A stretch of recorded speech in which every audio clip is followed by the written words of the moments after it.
Bonjour et bienvenue dans ce tutoriel dédié à la création de blocs de symboles personnalisés dans le logiciel Packelec.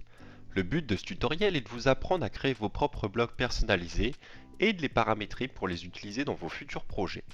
L'idée générale va être de dessiner un symbole personnalisé à partir de symboles déjà existants, puis de les incorporer dans votre bibliothèque de symboles DAO et Autofill.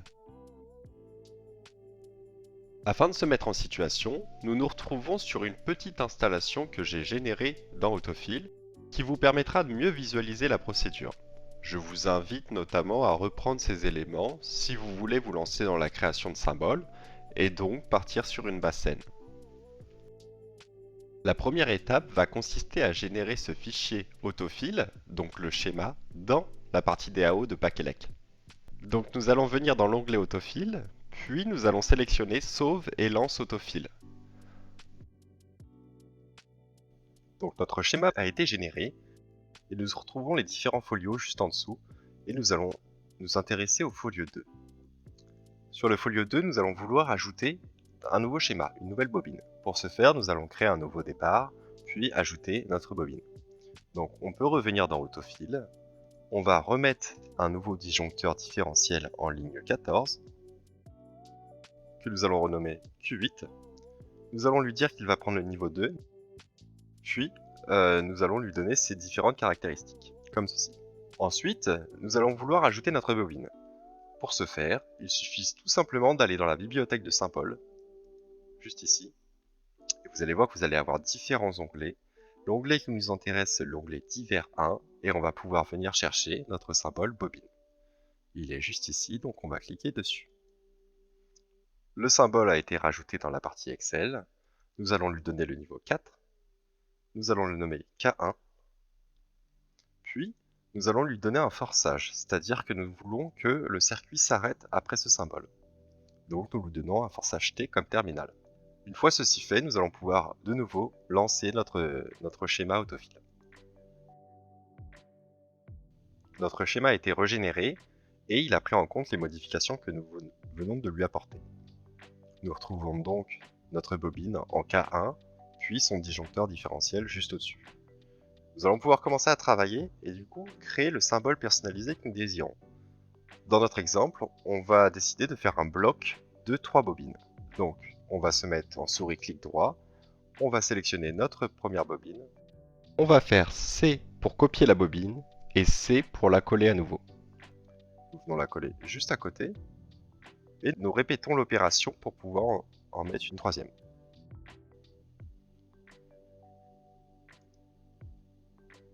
Nous avons nos 3 bobines. Nous allons pouvoir commencer à dessiner les câbles. Pour ce faire, il faut aller dans le petit onglet palette et aller choisir la boîte à outils. Nous allons sélectionner le stylo qui nous intéresse. Donc nous prenons le stylo câblage Autofill et on va pouvoir commencer à dessiner notre bloc. Donc je dessine un premier fil juste ici, j'en dessine un second au-dessus. Puis on fait les fils verticaux et on fait bien attention à bien traverser chaque bobine. Comme ceci. Notre bloc est quasiment dessiné, on va lui ajouter des points de connexion. On va aller dans le petit onglet Elec juste ici et on va sélectionner filerie et liaison. Et on ajoute notre point de connexion. On en ajoute deux, un ici et un ici. Donc ici le symbole est quasiment terminé. Il va falloir lui ajouter un point d'ancrage afin de pouvoir le placer sur le schéma depuis la bibliothèque de symboles DAO. On va pouvoir venir dans l'onglet Dessin juste en haut à gauche, cliquer sur Ancrage, petit symbole de l'encre, puis ajouter notre point d'ancrage. Et on va le mettre sur un point de connexion. Donc le petit rond bleu nous explique que le point d'ancrage a bien été mis juste ici. Une fois ceci fait, il y a quelque chose qu'il faut changer, c'est le repérage. Nous voyons 3K1. Et donc pour pouvoir modifier ça, il suffit de double-cliquer sur le K pour pouvoir changer les différents repérages. Donc je vais respectivement les nommer K2 et K3.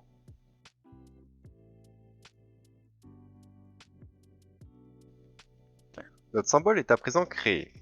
on va pouvoir commencer à l'archiver dans un classeur pour pouvoir le réutiliser dans la partie DAO. Donc je viens sélectionner une partie assez large pour pouvoir prendre en compte le point d'ancrage. Une fois que c'est en surbrillant, je peux cliquer droit et cliquer sur la fonction archiver dans un classeur.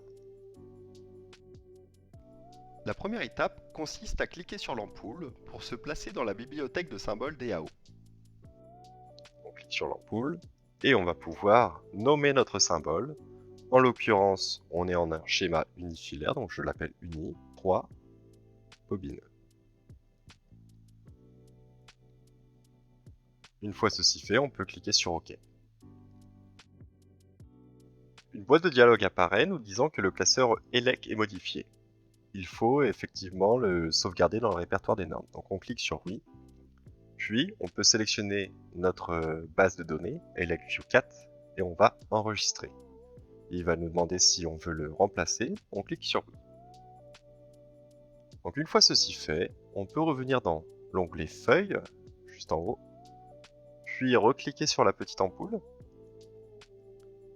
ce qui va nous ouvrir tous les symboles pré-enregistrés.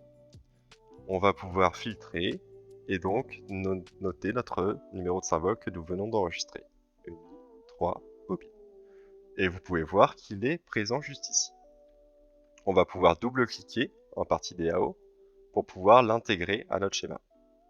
Donc là, on vient d'intégrer notre schéma, il a repris les repérages que nous lui avons donnés. Donc, une fois ceci fait, c'est très intéressant, mais nous, on va vouloir le mettre dans la partie autofill, c'est-à-dire depuis autofill, pouvoir générer ce schéma-là. Nous allons pouvoir paramétrer notre fichier de paramétrage autofill, ce qui va nous permettre d'associer un symbole à un nom qu'on va pouvoir générer dans autofill. Donc, il va simplement falloir aller dans l'onglet Outils, juste ici, et cliquer sur cette petite ampoule. Cela nous ouvre la génération de dossier, donc c'est un peu la page de paramétrage. Et on va aller sur cette deuxième ligne et cliquer sur le petit symbole Excel. Donc, on voit que ça nous a ouvert une page. Cette page, c'est le fichier de paramétrage des symboles et des appareils. C'est-à-dire que nous allons vouloir avoir un appareil dans Autofill relié à une représentation graphique, donc le symbole que nous venons de créer. Nous savons que nous lui avons donné le nom uni 3 bobine. Et nous souhaitons avoir le nom d'appareil 3 bobines. Après ça c'est... vous pouvez paramétrer ce que vous voulez, les noms que vous voulez, etc. Donc maintenant nous avons des colonnes à droite qui nous indiquent quel paramétrage nous souhaitons. Donc, par exemple, si on a un schéma qui n'est pas unifilaire, on va pouvoir paramétrer différents noms de symboles. Après le symbole, il y a les delta Y, qui correspondent au décalage de positionnement entre le symbole et le niveau. Par exemple, si vous mettez la valeur 5 sur un appareil, le point d'ancrage de celui-ci sera positionné 5 mm plus bas que le niveau. Et c'est exactement ce que nous allons faire ici. Puis, nous savons que c'est un module qui est quand même conséquent. Il fait 3, il est assez large. Donc nous allons vouloir faire en sorte qu'il ne chevauche pas d'autres modules. Et donc, lorsqu'on va le générer, on va demander à ce qu'il calcule une colonne après lui avant de mettre un nouveau symbole. Donc on ajoute 1 sur la colonne après. Nous savons que c'est un symbole qui est sur fil, et dans les options, on va dire que c'est un circuit.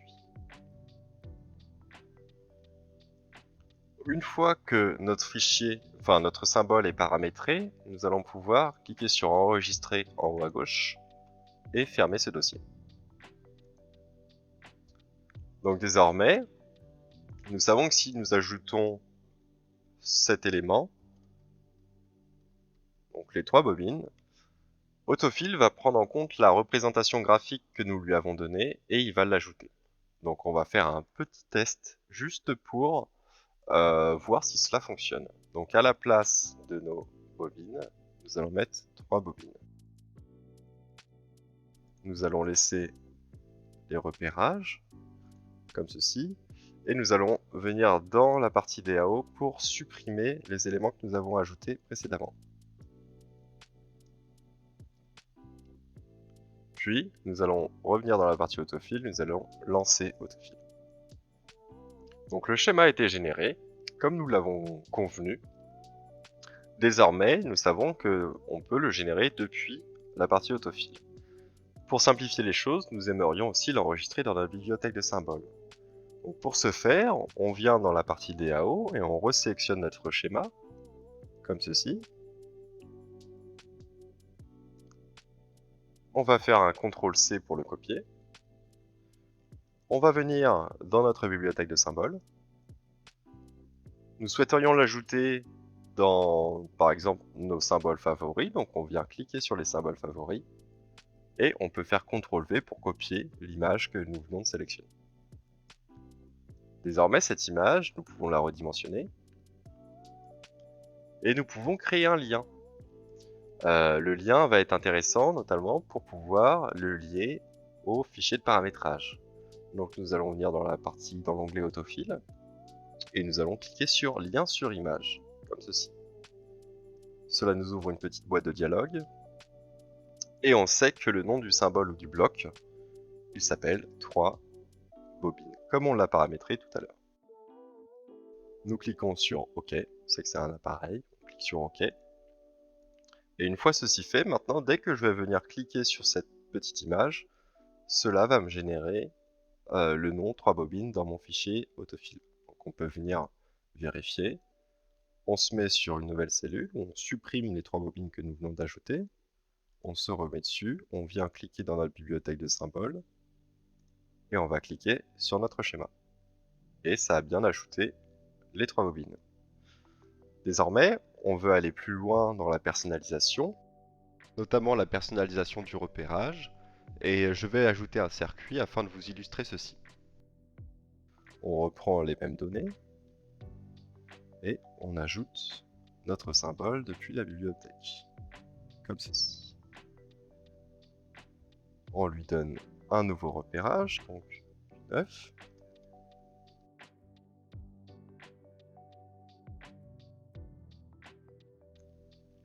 Et on va générer le schéma.